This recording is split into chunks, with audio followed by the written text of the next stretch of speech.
تو پھر شروع کریں بغیر کسی تکلف کے. تلاوت وغیرہ ہو چکی ہے؟ السلام علیکم. وعلیکم السلام. میں عبدالواحد صاحب جو سلاؤ سے تشریف لائے ہیں ان سے التماس کروں گا کہ وہ یہاں تشریف لائیں اور اپنا سوال کریں.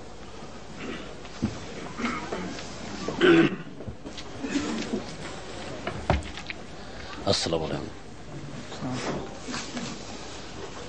حضور میرا ایک سوال ہے. ذرا قریب آ جائیے مائکرو فون کے.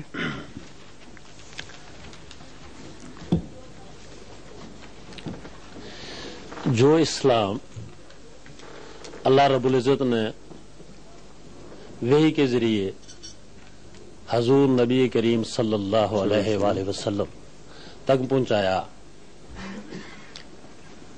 ہمارا یقین ہے کہ وہی اسلام حضور نبی کریم صلی اللہ علیہ وآلہ وسلم نے آگے پہنچا دیا. اب ہم تک جو اسلام پہنچا ہے وہ براہ راست حضور نبی کریم صلی اللہ علیہ وآلہ وسلم کے وسیلے سے نہیں پہنچا، مختلف ایجنسیوں کے ذریعے ہم تک پہنچا، جس میں صحابہ کرام یا دیگر جو تابعین ہیں ان کا کردار ہے. اگر یہ اسلام وہی ہم تک جو رسول اللہ صلی اللہ علیہ وآلہ وسلم کو اللہ تعالیٰ کی طرف سے ملا تھا، اگر یہ وہی اسلام جو آج جس پر ہم گامزن ہیں اگر وہی ہے تو پھر اس میں اختلافات کیوں ہیں اور فرقے کیوں ہیں؟ اگر وہ نہیں ہے. میں سمجھ گیا ہوں بات آپ کی. آپ کا جو سوال ہے وہ کچھ مزید واضح کرنا چاہیے. آپ نے جو فرمایا نا کہ براہ راست ہمیں نہیں پہنچا، تو اب 1400 سال تو ہو چکے ہیں، براہ راست آپ کو کیسے پہنچ سکتا تھا؟ بالکل بے شک یہ سلسلہ بہ سلسلہ بات آگے بڑھتی ہے. صرف یہ دیکھا جاتا ہے کہ اس دوران جب کہ بات مختلف زمانوں میں مختلف لوگوں کی وساطت سے آگے بڑھی، اس میں انسانی عمل دخل تو نہیں ہو گیا کہیں. یہ ہے صرف سوال جو اٹھتا ہے. لیکن وہ کتاب جو آن حضرت صلی اللہ علیہ وآلہ وسلم کے زمانے ہی میں تحریر میں آ گئی اور جس پر کثرت سے دوسرے گواہ بھی بن گئے، حفظ بھی کروائی گئی، اور کثرت سے صحابہ حفاظ پیدا ہوئے کہ ایک موقع پر ایک ہی اس میں سریہ میں 70 حفاظ قرآن شہید ہوئے تھے. جس کا مطلب یہ ہے کہ اس وقت رسول اللہ صلی اللہ علیہ وسلم کے زمانے میں صرف تحریر پر اکتفا نہیں کی جاتی تھی، بلکہ کثرت کے ساتھ قرآن حفظ کرنے کا رواج تھا. جب حضرت عثمان رضی اللہ تعالیٰ عنہ نے یہ دیکھا کہ بعض قبیلے اپنی قرات میں قرآن کریم کو کچھ اختلاف سے پڑھ رہے ہیں، تو اس وقت آپ نے جو تحریریں تھیں ان کو اکٹھا کروایا اور حفاظ کی گواہیاں ساتھ لگائیں. اور چونکہ اس زمانے میں اعراب نہیں لگا کرتے تھے، زیر زبر پیش وغیرہ، اس لیے اس کی ضرورت پیش آئی کہ حفاظ کی مدد سے قرآن کریم کی قرات کے متعلق قطعی طور پر فیصلہ کر لیا جائے. یہ وہ قرات تھی جس کو آن حضرت صلی اللہ علیہ وآلہ وسلم کی تائید حاصل تھی. یعنی آپ نے جس طرح جبرائیل سے سنا وہ اس طرح تھا. اس کو مصحف عثمان کہا جاتا ہے. بس جو مصحف عثمان ہے وہ بین ہی وہی ہے جو آن حضرت صلی اللہ علیہ وآلہ وسلم نے بیان فرمایا کہ اس طرح جبرائیل نے مجھے اللہ کا پیغام پہنچایا. سمجھ گئے ہیں؟ اس لیے جو واسطے پڑے ہیں بعد میں، وہ واسطے صرف ایسے ہیں جیسے ایک کتاب کے ری پرنٹ ہو رہے ہوں، اور ری پرنٹ کے واسطے چاہے لاکھ ہو جائیں اس سے فرق ہی نہیں پڑتا، اصل اسی طرح رہتا ہے. اب رہا اختلاف کا مسئلہ، تو قرآن کریم کے متعلق جو اس وقت امت میں اختلاف پائے جاتے ہیں، ان اختلافات کی بنیاد اس بات پر نہیں ہے کہ بعض کہتے ہیں قرآن کریم یہ ہے اور بعض کہتے ہیں وہ ہے. ان اختلافات کی بنیاد انہی آیات پر جن کو سب قرآن کی آیات تسلیم کرتے ہیں ان کے معنی سمجھنے میں ہے. اور معنی سمجھنے کا اختلاف جو ہے یہ ایک سلسلہ جاری رہتا ہے. یہ تو صرف الہی کلام سے نہیں، دنیا میں مصنفین کے کلام سے بھی ان کی وفات کے بعد، شعراء کے کلام سے ان کی وفات کے بعد اختلاف شروع ہو جاتا ہے کہ ان کا یہ مطلب تھا یا یہ مطلب تھا۔ تو جہاں تک معنوی اختلاف کا تعلق ہے، اس کی وجہ یہ ہے کہ انسان ایک پہلو سے غور کرتا ہے تو اسے ایک معنی سمجھ آتے ہیں، ایک اور انسان کسی اور پہلو سے غور کرتا ہے تو اسے کچھ اور معنی سمجھ آتے ہیں۔ یہ اختلافات جو ہیں یہ اعتقادی یا فہم کے اختلافات سے تعلق رکھتے ہیں۔ کچھ اختلافات ہیں فقہی، ان کا قرآن کی آیات کے اختلاف یا سمجھنے کے اختلاف سے زیادہ ان روایات سے تعلق ہے جو آن حضرت صلی اللہ علیہ وآلہ وسلم کی طرز عبادت اور اسلام کو سمجھنے کے بعد اس کی تشریحات سے تعلق رکھتی تھیں۔ وہ بھی ایک وسیع مضمون ہے کہ وہ کیوں اختلاف پیدا ہوئے۔ بس یہ لازم تھا کہ محمد رسول اللہ صلی اللہ علیہ وآلہ وسلم کے وصال کے بعد جوں جوں وقت گزرتا امت میں کچھ اختلاف ضرور پیدا ہوتے، قرآن کی تبدیلی کی وجہ سے نہیں بلکہ اس کو سمجھنے کے اختلاف کی وجہ سے یا اعمال بجا لانے کی طرز کے تعلق میں۔ یہ وہ اختلافات ہیں جو رفتہ رفتہ ہر صدی آگے بڑھ سکتے تھے اور بڑھتے رہے، لیکن ان کے حل کے طور پر حضرت اقدس محمد رسول اللہ صلی اللہ علیہ وآلہ وسلم کو خوشخبری دی گئی کہ ہر صدی کے سر پر اللہ تعالیٰ ایسے مجدد کو مبعوث فرمائے گا جو دین کو ان لوگوں کے لیے اثر نو تازہ اور پاک اور صاف کر کے دکھائے گا۔ چنانچہ تمام اہم امور پر جن میں اختلاف کچھ سنگین ہوتے نظر آتے تھے، مجددین نے بہت بڑی خدمت سر انجام دی ہے، اور ہر صدی پر کسی نہ کسی ایسی اعتقادی غلطی کے تعلق میں مجددین نے بڑی غیر معمولی خدمت سر انجام دی، اور اس طرح اسلام کو پاک اور صاف رکھنے میں مجددیت نے ایک بہت بڑا کردار ادا کیا۔ جو اختلافات آج آپ دیکھ رہے ہیں یہ اور نوعیت کے اختلاف ہیں، ان کا اس تاریخی تدریجی عمل سے تعلق نہیں ہے۔ یہ وہ اختلافات ہیں جن کا تعلق تقویٰ کی کمی سے ہے۔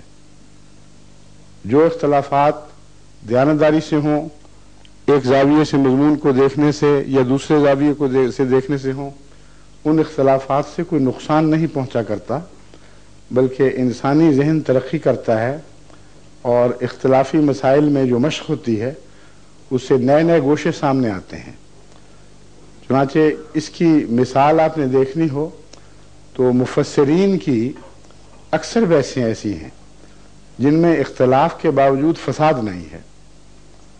بڑی بڑی عظیم کتابیں لکھی گئی ہیں۔ حضرت امام رازی کی جو تفسیر کبیر ہے وہ تفسیر کی مضمون میں حرف آخر سمجھی جاتی ہے، اور کثرت سے وہ اختلافات کا ذکر فرماتے ہیں، لیکن ان اختلافات کے نتیجے میں عقل سیکل ہوتی ہے، امکانات ابھرتے ہیں سامنے، لیکن فساد پیدا نہیں ہوتا۔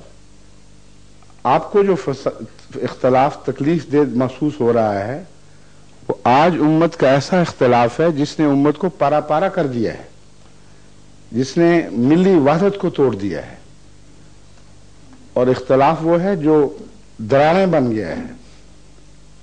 بعض دفعہ عمارتیں جب پرانی ہوں تو سطحی لکیریں پڑتی ہیں، چونے اور پلستر کے اوپر کچھ لکیریں ظاہر ہوتی ہیں، اس سے نقصان نہیں ہوا کرتا عمارت کو، پینٹ کر دو دوبارہ تو صاف ہو جاتی ہیں، لیکن اگر وہ گہری ہوں، بنیادی ہو جائیں تو پھر وہ دراڑیں جو اوپر سے چلتی ہیں وہ نیچے تک اتر جاتی ہیں، اور اس صورت میں پھر یا تو غیر معمولی اصلاحی کام کی ضرورت پیش آتی ہے یا پھر عمارت کو عدم قرار دے کر متروک کر دیا جاتا ہے۔ یہ جو اختلاف ہے اس قسم کا، یہ پہلی امتوں میں ہمیں ملا تبھی شریعتیں بدلیں، لیکن قرآن کریم نے یہ خوشخبری دی کہ قرآن کریم کی تعلیم چونکہ بذات خود محفوظ رہے گی، اس لیے ایسا اختلاف دائمی طور پر امت میں پیدا نہیں ہوگا جو قرآن کو متروک کرنے پر مجبور کرے۔ یہ کتاب حفاظت یافتہ ہے اور حفاظت کر سکتی ہے۔ اس خوشخبری کے نتیجے ہی میں مہدویت اور مسیحیت کا تصور سامنے آتا ہے۔ ایک عرصے تک امام جو مجددین تھے وہ اختلافات کا حل کرتے رہے، لیکن جب ایسی نوعیت آ گئی کہ مسلمان سے ایسے لڑ پڑا گویا ایک امت کا جز نہیں رہے، تو یہ قطعی بات ہے کہ یہ اختلاف بنیاد کو پھاڑ نہیں سکا، یعنی قرآن وہی رہا ہے، قرآن میں کوئی تبدیلی نہیں کر سکا۔ بس قرآن کی بنیاد پر اثر نو اوپر کے خطرناک اختلافات کو دور کرنا، یہ جس امام کے سپرد اللہ تعالیٰ نے فرمانا تھا اسی کا نام مہدی ہے اور اسی کا نام مسیح ہے۔ اس کا ثبوت احادیث میں یوں ملتا ہے کہ جہاں مہدی اور مسیح کے آنے کی غرض و غایت بیان فرمائی ہے وہاں اس کا حکم عدل ہونا بیان فرمایا ہے، یعنی مہدی بھی حکم عدل بیان کیا گیا ہے اور مسیح کو بھی حکم اور عدل بیان کیا گیا ہے۔ اور اس کی تشریح میں رسول اللہ صلی اللہ علیہ وسلم فرماتے ہیں کہ وہ امت کے اوپر انصاف کی کرسی پر بیٹھے گا اور اللہ تعالیٰ سے حاصل کردہ ہدایت کی روشنی میں ان کے اندر اختلافات کو حل کرے گا، اور اثر نو اسلام کے ایک نئے مؤثر تحریک بننے میں وہ ایک بہت اہم کردار ادا کرے گا۔ یہ وہ مضمون ہے جو اختلافات کا ہے۔ بس اختلافات کی جو موجودہ صورت ہے اس کا قرآنی اختلاف سے تعلق نہیں ہے، اس کا تعلق اس رکھنے سے ہے جسے ہم تقویٰ کی کمی کہتے ہیں۔ جب تقویٰ کی کمی پیدا ہو جائے تو وہ اختلاف جو پہلے بزرگ ایک بڑے حوصلے سے ایک دوسرے کے برداشت کرتے رہے، وہ اختلاف برداشت کرنے کا حوصلہ اٹھ جاتا ہے، پھر کفر کے فتوے، پھر دائرہ اسلام سے خارج ہونے کے فتوے چلتے ہیں، پھر ایک فرقہ دوسرے فرقے کے خون کو مباح قرار دیتا ہے، اس کا قتل جائز ہے، پھر یہ معاملہ آگے بڑھ کر یہاں تک فتوے جاری کیے جاتے ہیں کہ یہ فرقہ اگرچہ مسلمان کہلاتا ہے مگر سکھوں ہندوؤں، یعنی معاف کرنا میں سکھوں کا لفظ اس لیے بول رہا ہوں کہ ہمارے سامنے ایک سکھ بزرگ بیٹھے ہوئے ہیں، اس کی تائید میں نہیں میں کہہ رہا، میں بتا رہا ہوں کہ جب یہ فکریں پڑھیں گے تو اس کے پس منظر ان کو علم ہو۔ قرآن یہ تعلیم نہیں دے رہا جو وہ باتیں کرتے ہیں، مگر یہ باتیں ان کے جھوٹے ہونے کی ثبوت ہے۔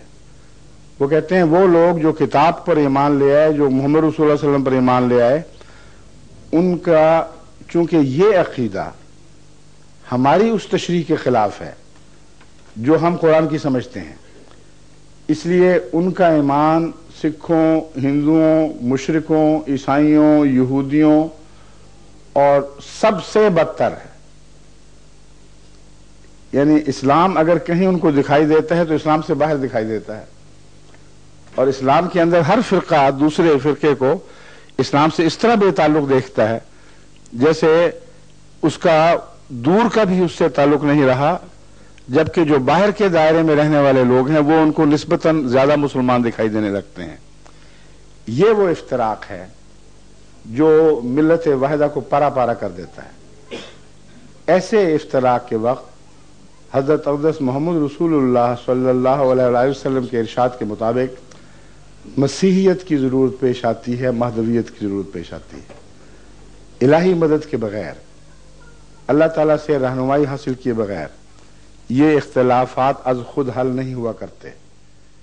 اس مضمون کو ظاہر فرمانے کے لیے آن حضرت صلی اللہ علیہ وآلہ وسلم نے یہود کی مثال دے کر ہمیں سمجھایا۔ آپ نے فرمایا ایک ایسا زمانہ آئے گا جبکہ میری طرف منسوب ہونے والی امت یہود کے اسی طرح مشابہ ہو جائے گی جیسے ایک جوتی دوسری جوتی کے برابر ہوتی ہے، اور جو اگر وہ 72 فرقوں میں بٹے تھے تو یہ امت بھی 72 فرقوں میں بٹ جائے گی۔ یہ بیان کرنے کے بعد ساری حکمت واضح فرما دی کہ جب یہود 72 فرقوں میں بٹ چکے تھے تو جو ان کا آسمانی علاج کیا گیا ویسے ہی آسمانی علاج اس امت کا ہوگا تو بچے گی، اور وہ آسمانی علاج کیا تھا؟ مسیحیت۔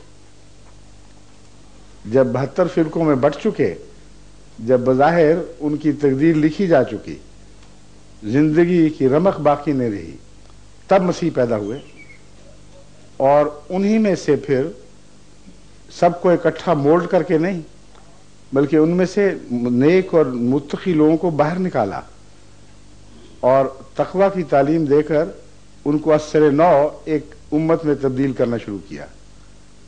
امت موسیٰ کی تھی، اس میں کوئی تبدیلی نہیں ہوئی۔ یہ خیال غلط ہے کہ عیسیٰ علیہ السلام نے الگ امت پیدا کی ہے۔ عیسیٰ علیہ السلام تو کہتے ہیں کہ میں تو کتاب کا ایک شوشہ بھی تبدیل کرنے نہیں آیا، اور یہی وہ تعلیم ہے جو آپ کے بھائی یعقوب نے آپ سے سمجھی، اور جیمز کہلاتے ہیں جو، انہوں نے آپ سے سمجھی، آپ کے 12 حواریوں نے آپ سے سمجھی، اور ان حواریوں نے اپنا تعلق یہودی مذہب سے یا انجیل تورات سے نہیں توڑا۔ وہ جانتے تھے کہ مسیحیت ایک نیا مذہب نہیں ہے بلکہ پہلے مذہب کا تسلسل ہے، اس میں روحانیت کو واپس لایا گیا ہے جس کا فقدان ہو گیا تھا۔ بس بعد کے عیسائیوں نے اگر سینٹ پال کی پیروی میں یہودیت سے اپنا تعلق کاٹا ہے تو اس میں مسیح اور ان کے حواریوں کا کوئی قصور نہیں ہے۔ آپ عیسائیت کی تاریخ پڑھ کے دیکھ لیں، آج بھی تمام محققین عیسائی اس بات پر متفق ہیں کہ وہ لیڈرشپ جو مسیح نے پیچھے چھوڑی تھی، وہ مسلسل اس بات پر اصرار کرتے رہے کہ حضرت مسیح کو نیا مذہب نہیں لائے بلکہ پہلے مذہب ہی کی تجدید فرمائی ہے، اور کوئی تبدیلی، کوئی شوشہ بھر بھی تبدیلی نہیں کی ہے۔ اس لیے وہ کلیتاً موسوی مذہب کی پیروی کے اندر رہتے ہوئے حضرت مسیح کے تابع ہوئے۔ جو بعد میں رو چلی ہے وہ سینٹ پال کا مذہب ہے، اور انہوں نے عیسائیت کی شکل ہی بالکل بدلا دی۔ بس میں آپ کو اس حوالے سے بتا رہا ہوں، جب رسول اللہ صلی اللہ علیہ وسلم فرماتے ہیں تو آپ سینٹ پال کی بات نہیں کر رہے، آپ حضرت عیسیٰ علیہ السلام کی اور ان حواریوں کی بات کر رہے ہیں جنہوں نے عیسیٰ سے تربیت پائی تھی۔ آپ فرماتے ہیں ویسا ہی دور شروع ہوگا اور مسیح نازل ہوگا۔ بس نزول مسیح کی یہ حقیقت ہے، اور ہمارے نزدیک امت کے اختلاف دور کرنے کے لیے وہی علاج جو پہلے کارگر ثابت ہو چکا ہے اس کا اعادہ ضروری تھا۔ بس اگر بیماری یہودیت ہے جیسے کہ رسول اللہ صلی اللہ علیہ وسلم نے فرمایا تو علاج مسیحیت ہے۔ اب آگے یہ بحثیں چلیں گی کہ پرانا مسیح واپس آئے گا یا امت محمدیہ میں مسیح پیدا ہوگا۔ میں سوال کو ابھی نہیں چھیڑتا ہوں کہ بہت سے لوگوں نے سوال کرنے ہوں گے، مگر آپ نے جو اختلاف کی بات کی تھی میں نے اس کی اختصار کے ساتھ تاریخ بیان کر دی ہے اور نوعیت پر روشنی ڈالی ہے۔ جزاکم اللہ۔ شکریہ۔ اب میں جناب اصغر مغل صاحب سے جو کرولے سے تشریف لائے ہیں درخواست کروں گا کہ وہ اپنا سوال پیش کریں۔ بات پھٹ رہی ہے، اس کو بھی دور کر دوں۔ جی اصغر مغل صاحب السلام علیکم، فرمائیے۔ بس جی آپ نے کافی تفصیل سے بات تو کر دی ہے، میرا صرف یہ سوال ہے کہ آپ مسلمان ہیں، میں بھی مسلمان ہوں، یہ سب لوگ بیٹھے ہیں یہ بھی مسلمان ہیں، الحمدللہ کلمہ پڑھتے ہیں۔ ٹھیک۔ تو ہمارے پاس کون سی یارڈ سٹک ہے کہ ایک انسان جو کلمہ پڑھتا ہے اس کو میں یا کوئی اور یا تیسرا آدمی یہ کہہ دے کہ یہ کافر ہے؟ تو اگر اس کے پاس کوئی یارڈ سٹک ہے تو اس کا بیسس کیا ہے؟ کیا یہ پولیٹیکل ہے یا مطلب ہے کہ یوں ہی ایک شوشہ بنا کے دوسرے کو ذلیل کرنے کی بات ہے؟ اگر ایسا ہے تو یہ غلط ہے، اگر نہیں ہے تو پھر یہ کیوں ہے؟ میں عرض کرتا ہوں، یہ جو سوال ہے بہت ہی بنیادی سوال ہے، جزاک اللہ۔ لیکن ایک بات میں واضح کر دوں کہ کسی کو کافر کہنے سے عملاً فرق ہی کوئی نہیں پڑتا. اگر کوئی کسی کو کافر سمجھتا ہے تو بے شک سمجھتا رہے. سوال یہ ہے کہ امت محمدیہ کی ملی اتحاد کے خلاف اگر وہ فتویٰ دیتا ہے اور اپنے کفر کے فتوے کے نتیجے میں لازم قرار دیتا ہے کہ دوسرے حصے کو ملت سے کاٹ کر باہر پھینک دیا جائے، تو یہ فساد کی جڑ ہے. تو اس کے بارے میں میں کر رہا ہوں کوئی ایسا لائے عمل؟ ہاں، لائے عمل وہی ہے جو رسول اللہ صلی اللہ علیہ وسلم پیش فرما چکے ہیں. وہ جو مثال ابھی میں نے دی تھی وہ کافی 72 فرقوں والی، وہ بڑی واضح ہے.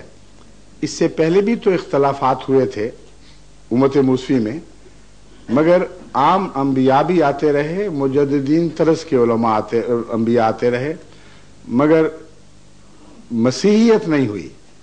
آخر نبی اور مسیح میں فرق کیا ہے؟ بنیادی میں آپ کو بات کر رہا ہوں. میں سمجھ رہا ہوں کہ ڈیٹیل میں جانے سے سمجھتا ہوں میں، لیکن مختصر یہ ہے کہ جب اس کی ایک بیسز رانگ ہے تو اس کو کیوں نہ اس کے بارے میں تفصیل سے لوگوں کو پتہ لگے. کون کہے گا؟ یہی تو میں چاہتا ہوں کہ میں عرض کر رہا ہوں کہ کوئی نہیں کہہ سکتا. لیکن یہ جو خرابی ہے، یہ ہم لوگ مسلمان ہوتے ہوئے اپنے آپ میں ایک جب میں حل بتانے کی کوشش کرتا ہوں آپ پھر سنتے ہیں. ایک سیکنڈ میں سننے کی کوشش کروں گا آپ کی بات. تو یہ کیا اس طرح الزام لگا دینے سے دوسرے کو فرق نہیں پڑتا؟ ٹھیک.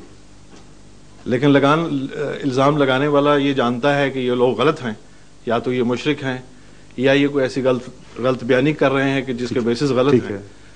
تو کیا جس پر الزام لگایا جاتا ہے اس کو حق تو ہے، لیکن یہ کیوں نہیں آپس میں دونوں پارٹیز کو سمجھ آتا؟ میں یہی تو سمجھانے کی کوشش کر رہا ہوں. اس لیے سمجھ نہیں آتی کہ مذہبی رہنما تقوی پر قائم نہیں ہوتے. اگر وہ تقوی پر قائم ہو، مذہبی لیڈرشپ، تو یہ صورتحال پیدا نہیں ہو سکتی. اور تبھی رسول اکرم صلی اللہ علیہ وآلہ وسلم نے یہود کی اس حالت سے امت کے اس دور کو مثال دی ہے جو آخر تک پہنچ چکی تھی، جس کے بعد معلوم ہوتا تھا کہ اب اس کا علاج نہیں رہا. اس وقت آپ کا طریقہ علاج یہ ہے کہ پھر اللہ اپنے ہاتھ میں معاملے کو لیتا ہے. جب تک ڈیوائن ریفارمر نہ آئے یہ لوگ درست نہیں ہو سکتے. اس کی وجہ یہ ہے، آپ نے پالیٹکس کا بھی ذکر فرمایا تھا. پالیٹکس مذہب میں داخل ہو چکی ہوتی ہے، اور خدا کے خوف کی بجائے فیصلے اس بات پر ہوتے ہیں کہ ہماری انسانی ٹیریٹری کو کوئی خطرہ تو لاحق نہیں ہے. اللہ کی ٹیریٹری کی بحث اٹھ چکی ہوتی ہے. جب یہ علامتیں ظاہر ہوں تو یقین کرے کہ رہنما اس لائق نہیں رہے کہ ان کی پیروی کی جائے. میں مثال دیتا ہوں. ایک شیعہ ہے، اگر وہ سنی ہو جائے تو شور پڑ جاتا ہے، اور اگر شیعہ ماحول میں سنی ہو تو قیامت برپا ہو جاتی ہے. لیکن ایک شیعہ اسلام کے پہ عمل کرنا چھوڑ دے، اسے کوئی شور نہیں پڑتا. ایک سنی اگر شیعہ ہو تو قیامت برپا ہوتی ہے، اور علماء فتوے دیتے ہیں اور کہتے ہیں جس نے کیا ہم اس کو قتل کریں گے اور ہم بدلہ لیں گے، اور وہ ان کے جلائیں گے، ان کے کیا کہلاتے ہیں جو تعزیے نکالتے ہیں وغیرہ وغیرہ. لیکن علماء کی آنکھوں کے سامنے وہ جو ان کی ٹیریٹری تھی وہ خدا کی ٹیریٹری نہیں رہتی، اور شیطان اس پہ حملے کرتا ہے. ان کے ماننے والے جو سنی کہلاتے ہیں اغوا کرتے ہیں، قتل کرتے ہیں، جھوٹ بولتے ہیں، ڈاکے ڈالتے ہیں، بددیانتی کرتے ہیں، دن دہاڑے ایک دوسرے کے قتل کرتے ہیں، عدالتیں جھوٹ سے بھر جاتی ہیں، علماء آرام سے لمبی تان کے سوتے ہیں. اس پر قیامت کیوں نہیں آتی؟ رشوت کا بازار گرم ہو جاتا ہے، اس پہ قیامت نہیں آتی. ایک دوسرے کی حق تلفی شروع ہو جاتی ہے، کوئی قیامت نہیں آتی. تو اس کا مطلب یہ ہے کہ دراصل وہ امت کے جو مختلف ٹکڑے ہیں ان کے سردار ان کو اپنی ٹیریٹری سمجھتے ہیں، اور اسی کا نام سیاست ہے. ٹیریٹری کے اندر کوئی چیز رہے اور اس سے باہر نہ نکلے تو کوئی قیامت نہیں آتی. جب ٹیریٹوریل نقصان شروع ہو اس وقت سیاست میں قیامت آیا کرتی ہے. یہی سیاست کا حال ہر جگہ دنیا میں موجود ہے. انگریزوں کے ملک کا ایک چپا بھی کوئی اور چیز قوم لینے کی کوشش کرے تو رد عمل ہوگا. یہاں تک کہ فوکلینڈ آئلینڈ تک رد عمل ہو گیا. لیکن اندرونی حالتیں جب بگڑتی ہیں تو سیاست کو کچھ نہیں ہوتا. اقدار چھوڑ دی, ظلم شروع ہو گئے. بالکل یہی شکل جب مذہب کی ہو جائے تو اس کو مذہب کیسے کہہ سکتے ہیں؟ وہ سیاست بن چکا ہوتا ہے. اگر خدا سے محبت ہو تو خدا کے بندے جب خدا کو چھوڑ کر شیطان کے بندے بن رہے ہوں, اس وقت علماء کے دل میں ایک تہلکہ برپا ہو جانا چاہیے. ہماری آنکھوں کے سامنے یہ نقصان ہو رہا ہے.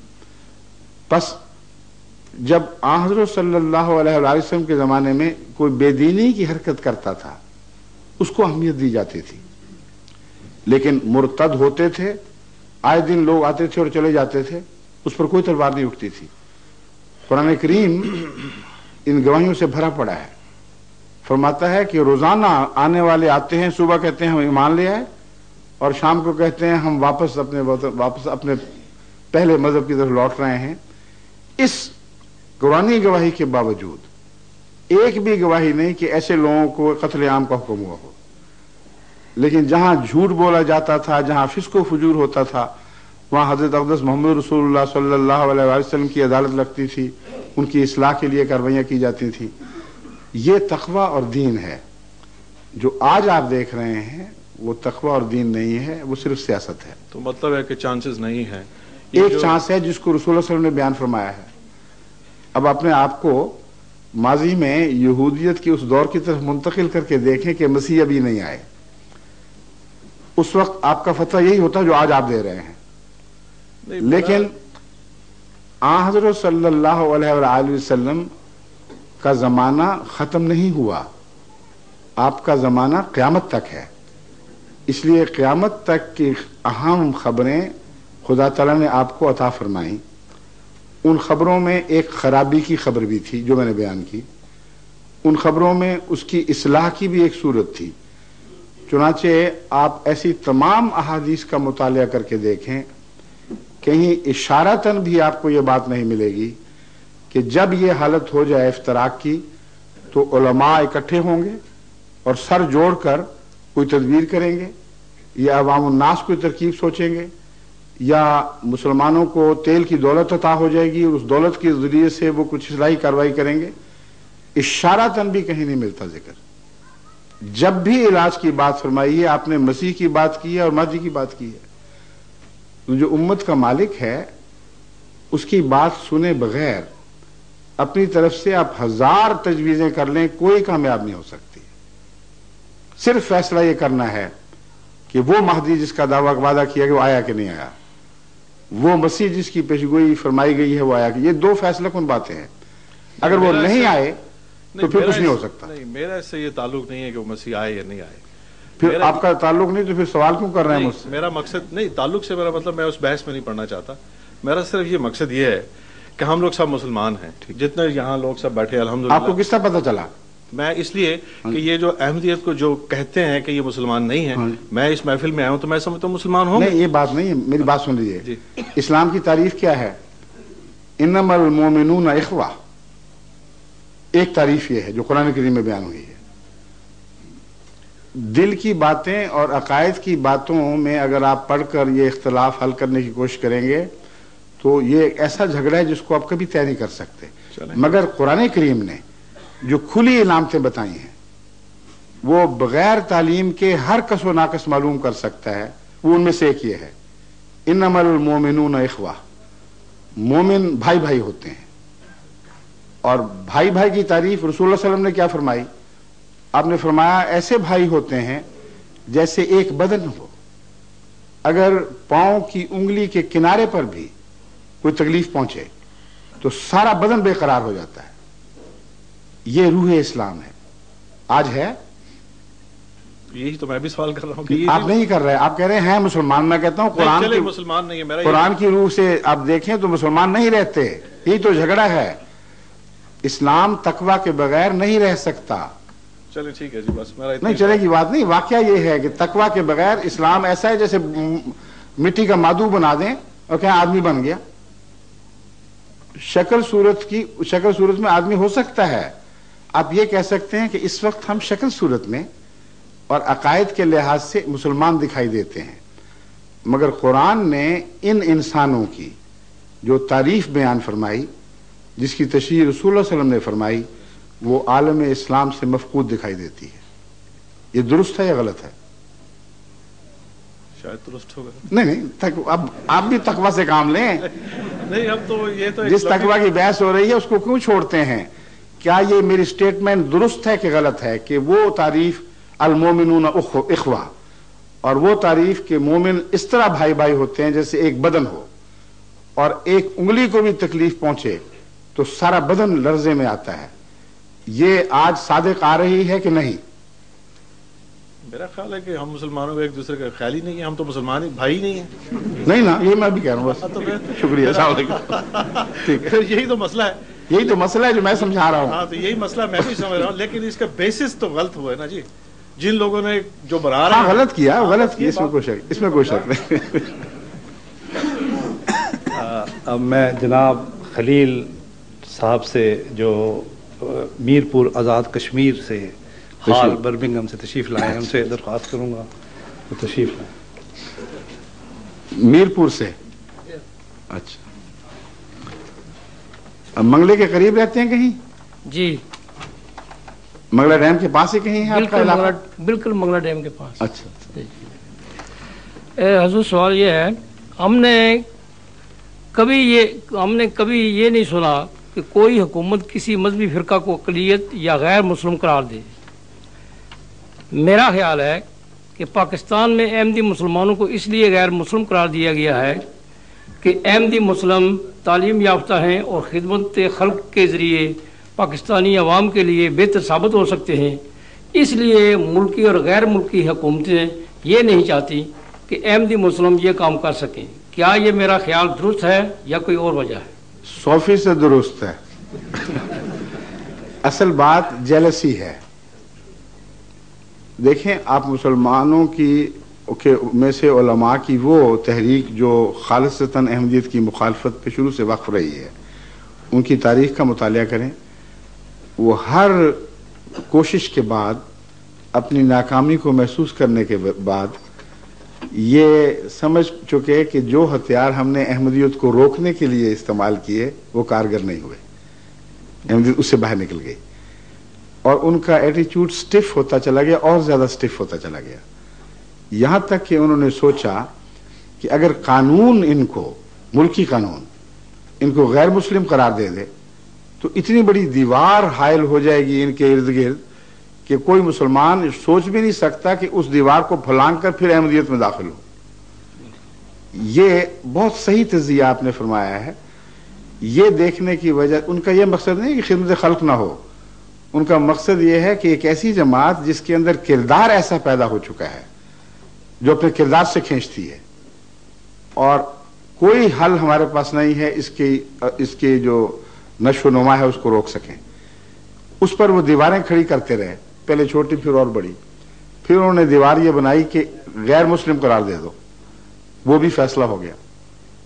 جب غیر مسلم قرار دینے کا فیصلہ ہوا تو یہ بھٹو صاحب کے دور میں 84 کی بات ہے، 74 کی بات ہے۔ 74 سے لے کر جو بعد کے 10 سال آئے ہیں، انہوں نے احمدیت کی رفتار کو تیز تر ہوتے ہوئے دیکھا ہے، یہاں تک کہ وہ جب 84 میں فیصلہ ہو رہا تھا حکومت کی طرف سے، یعنی کارروائیاں مکمل ہو رہی تھیں، تو اپریل کے آخری دنوں میں میں اسلام آباد تھا، اور مجھے بھنک پڑ چکی تھی کہ کچھ ہونے والا ہے، تو میں وہاں پہنچا ہوا تھا معلوم کرنے کے لیے قریب سے کہ آخر یہ کیا کھچڑی پک رہی ہے۔ اس وقت حکومت کے لیے مسئلہ یہ تھا کہ میری مجلس سوال و جواب میں آنے کے لیے پشاور تک سے ٹرک اور بسیں بھر بھر کے آ رہی تھیں، اور اسلام آباد سے دور دور تک 100-200 میل سے لوگ یہ پتہ کر کے کہ امام جماعت احمدیہ وہاں پہنچا ہوا ہے اور اس کے مجلس میں ہر ایک کو کھلا سوال کرنے کی اجازت ہے، علماء بھی آ رہے تھے اور دوسرے بھی آ رہے تھے۔ اب یہ بات آن ریکارڈ ہے کہ حکومت نے دفعہ 144 لگا کر ان لوگوں کے رستے روکے اور کہا کہ ان کو یہاں پہنچنے کی اجازت نہیں ہے۔ اگر ہم باطل تھے تو ان کو چاہیے تھا کہ علماء بیچ میں داخل کرتے اور وہ کھلے سوال کر کے اس مجلس میں جس میں میں پابند تھا سب کو جواب دینے کا، اس میں ہمیں جھوٹا ثابت کرتے. یہ آن ریکارڈ بات ہے، یہ تو حکومت کے جو ریکارڈ ہیں ان کو کوئی اب تبدیل نہیں کر سکتا، یہ تاریخ کا حصہ بن چکے ہیں. جو اٹک پہ پوسٹ تھی برج پہ، اس پر 3 بسیں پٹھانوں کی واپس کی گئیں جو قبائلی علاقے سے یا دوسری جگہوں سے اس مجلس میں شامل ہونے کے لیے آ رہے تھے. لیکن کمزوری کا حال یہ تھا کہ پھر بھی مسجد بھر جاتی تھی اور اچھل جاتے تھے لوگ باہر. حالت یہاں تک پہنچی، میرے پاس اس کی ریکارڈنگ ہے بڑی دلچسپ، کہ میں نے کہا کہ جس ملٹری کے حوالے سے احمدیت کو دراصل غیر مسلم قرار دیا گیا ہے، یعنی اسلام سے باہر قرار دیا گیا ہے، وہاں مجلس لگنی چاہیے. چنانچہ وہ جو ملٹری کا دائرہ ہے راولپنڈی کے سے ایک طرف، کیا علاقہ وہ کہلاتا ہے جو پشاور روڈ کے ارد گرد ہے، ہاں کینٹ کا علاقہ، وہاں مجلس لگائی. وہاں ان کے جرنیل آئے، وہاں ان کے بریگیڈیئرز آئے، وہاں ہر طبقے کے افسران آئے. ان کی ریکارڈنگ ہوئی اور وہ ویڈیو ہمارے پاس محفوظ ہے. وہ افسران جنہوں نے شروع میں بڑھ بڑھ کر سوال کیے اور ثابت کرنا چاہا کہ حکومت نے جو اقدامات کیے تھے وہ درست تھے، میرے جواب کے آخر پر بعض ان میں سے آپ کو روتے ہوئے دکھائی دیں گے. اور ایک بھی سر نہیں تھا آخر پہ جو یوں ہل رہا تھا، سب تائید میں ہل رہے تھے. یہ وہ چیز تھی جس نے پینک کریٹ کی ہے. اور وہ فیصلے جو ہو سکتا ہے کچھ تاخیر سے ہوتے، وہ افراتفری میں جلدی کیے گئے ہیں. پھر تو اصل بات یہ ہے کہ مخالفت، یعنی علماء کی طرف سے جو مخالفت ہوا کرتی ہے الہی جماعتوں کی، اس کی دراصل بنیاد عقیدے کے اختلاف سے بڑھ کر جیلسی پر ہوتی ہے. اور یہی مخالفت کی وجہ حضرت مسیح کے زمانے میں موجود تھی. ورنہ کون سا ایسا عقیدہ آپ نے پیش فرمایا تھا جس پہ قیامت برپا ہو جاتی؟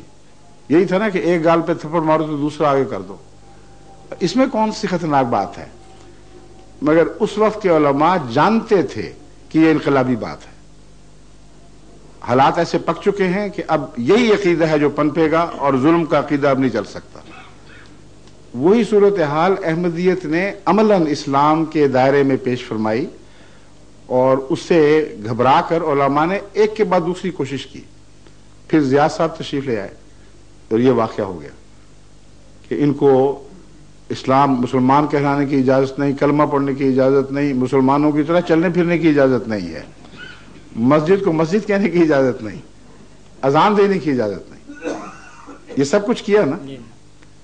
یہ کرنے کے بعد عملاً کیا کیا؟ عملاً یہ کیا کہ 100% ثابت کر دیا کہ محمد رسول اللہ اور آپ کے ساتھیوں سے اگر کسی کو مشابہت ہے تو صرف جماعت احمدیہ کو ہے، اس کے سوا کچھ حاصل نہ کر سکے. کیونکہ اس کے نتیجے میں پھر کثرت سے لوگ احمدی ہوئے کہ اب ہمیں سمجھ آ گئی ہے کہ 72 فرقے کون تھے اور 73واں کون ہے. اس کی منطق آپ سمجھیں تو آپ حیران ہوں گے، بہت گہری بات ہے. حضرت صلی اللہ علیہ وآلہ وسلم نے فرمایا کہ یہود کی طرح میری امت 72 فرقوں میں بٹ جائے گی. ٹھیک ہے، ایک 73ویں جماعت ہوگی، جیسا کہ مسیح نے ایک 73ویں جماعت پیدا کی تھی.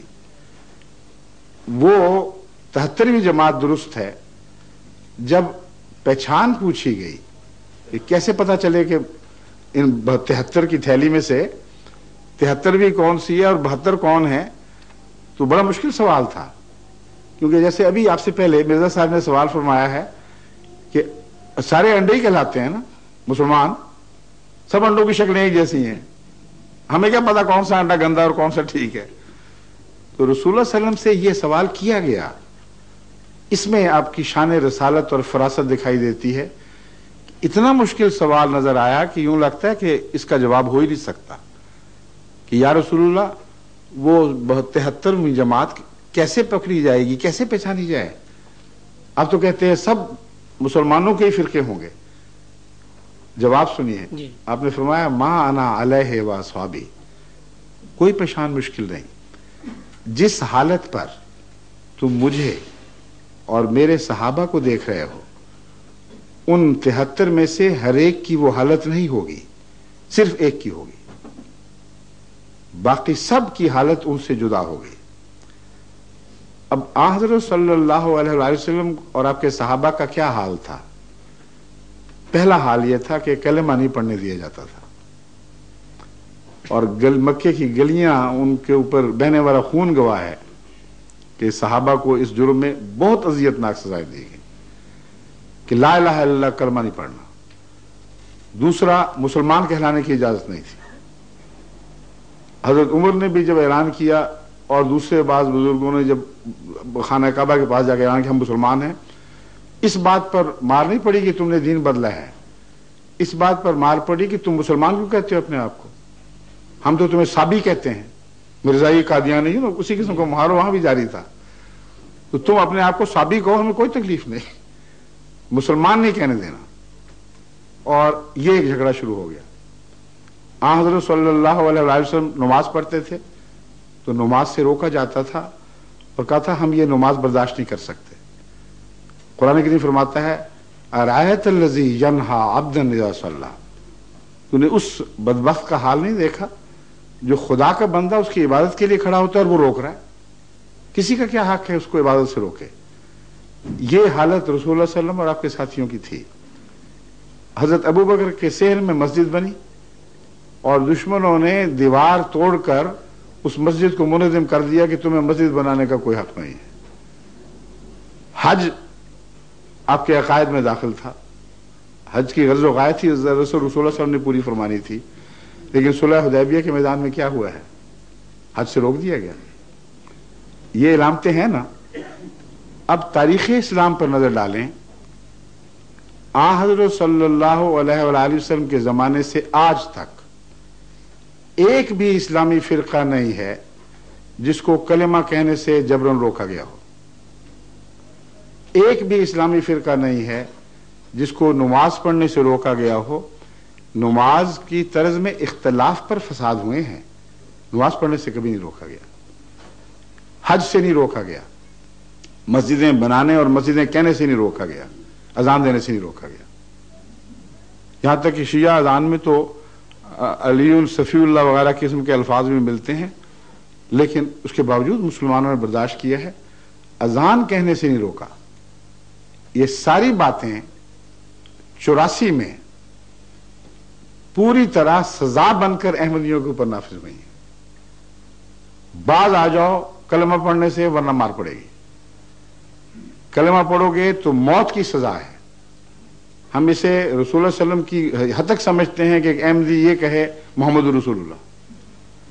یہ تمام باتیں احمدیت کے حق میں یکجا ہوئیں یا نہیں ہوئیں؟ اگر ہوئیں تو وہ جو آخری کفن کیل ٹھونکنے والا تھا، یعنی کافن کہتے ہیں تابوت کو، وہ ضیاء صاحب نے اپنے ہاتھ سے ٹھوک دیا۔ اس کے اندر کیا تھا؟ 72 فرقے، سب متفق ہو گئے کہ احمدی الگ ہم الگ، ہم جو مرضی اختلاف کر لیں ہمیں غیر مسلم نہ کہنا، ہماری نمازیں نہ روکنا، ہمارے کلمے نہ روکنا، ہماری طرز عبادت پر اعتراض نہ کرنا، ہم سب اب ایک ہو چکے ہیں۔ ایک ہی غم تھا جسے ہم نے نکال کے باہر پھینک دیا ہے، یہی فیصلہ ہوا ہے نا۔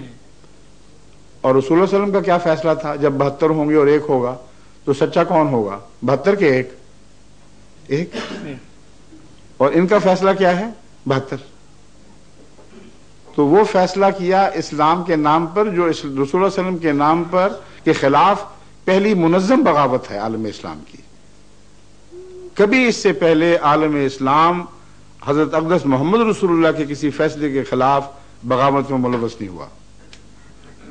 ایک فرقے کے بعض عقیدوں کو باغیانہ عقیدہ سمجھا گیا، مگر اتفاق، اجماع، یہاں وہ اجماع آپ کو دکھائی دیتا ہے جس کا کوئی توڑ، کوئی حل اور نہیں ہے۔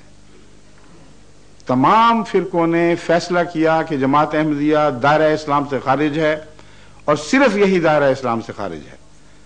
باقی تمام فرقے جو چاہیں عقیدے رکھتے پھریں، وہ اسلام کے 72 کے تھیلے میں داخل ہیں۔ یہی تو بحث تھی کہ باہر کون ہوگا اور اندر کون ہوگا، ٹھیک ہے؟ مگر جیلسی کی وجہ سے آپ درست فرما رہے ہیں۔